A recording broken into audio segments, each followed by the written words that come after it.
Hello everyone, how are you doing? This is MD Tech here with another quick tutorial. In today's tutorial, I'm going to show you guys how to resolve if you're having a printer issue on your Windows 10 computer. So this will show you how to rename a printer, and this should be a pretty straightforward tutorial. Open up the Start menu, select the Setting gear icon on the left side, where you hover over it, it says Settings. Go ahead and left click on that. Select underneath devices, just go ahead and left click on that tile, and then select printers and scanners on the left side.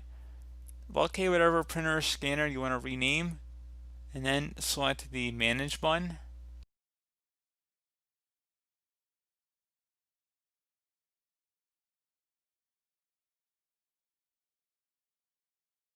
Select printer properties.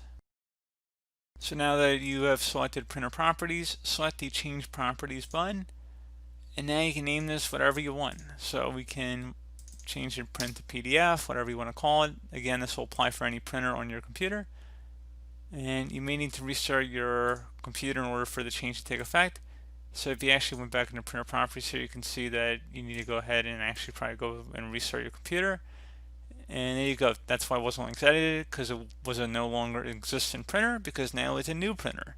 So pretty straightforward process. Do hope that I was able to help you out, and I do look forward to catching you all in the next tutorial. Goodbye.